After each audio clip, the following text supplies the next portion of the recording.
Aujourd'hui, c'est la journée mondiale des donneurs de sang. C'est une journée qui est qui est sur l'ensemble de la Terre, hein, dans tous les pays, et qui met à l'honneur le donneur de sang.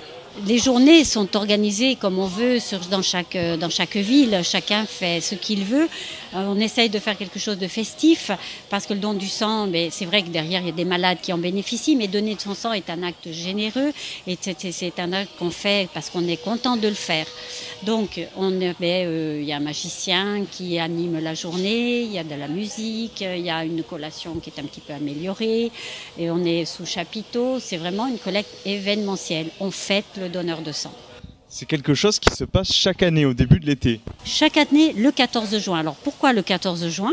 Parce qu'en fait, Monsieur Landsteiner a découvert le premier groupe sanguin. Vous savez qu'il y a 35 systèmes de groupes sanguins sur les globules rouges. Et le premier système de groupe sanguin à avoir été découvert, c'est le système ABO, celui que tout le monde connaît.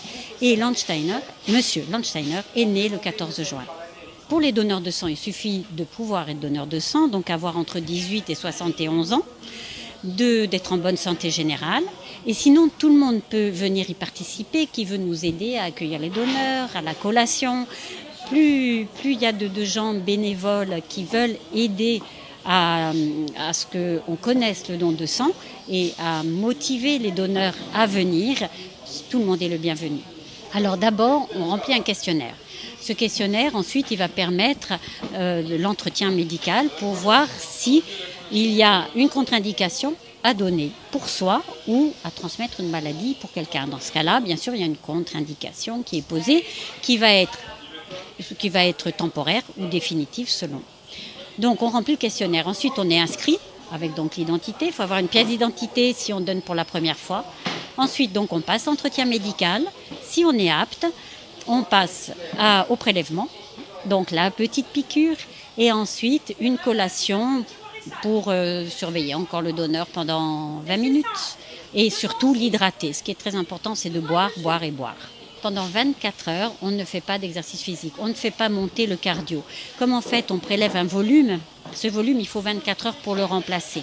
Donc, comme dans un circuit clos, quand il manque du volume, il faut augmenter la pression, il faut que la machine travaille plus vite parce qu'il y a moins de volume. Donc, c'est ce qui se passe. Pour compenser, c'est le cœur qui va travailler pour faire que la machine marche bien. Donc, on ne lui demande pas derrière un travail physique, c'est-à-dire de travailler pour un travail physique, donc tranquille. Mais on vit normalement, mais tranquille. Ensuite, ne pas fumer pendant les 2 heures qui suivent et boire énormément pour remplacer le volume prélevé. Alors, il n'y a pas que cette journée-là. Donc, comme je vous disais, chacun fait ce qu'il veut dans sa ville. On fête le 14 juin. Donc, cette collecte événementielle à Bastia, on en profite pour faire 4 jours de suite. Donc, en fait, aujourd'hui, c'est de 10h à 18h. Demain, nous sommes au même endroit de 12h à 17h. Samedi, de nouveau 10h, 18h. Et même dimanche, de 9h à 13h.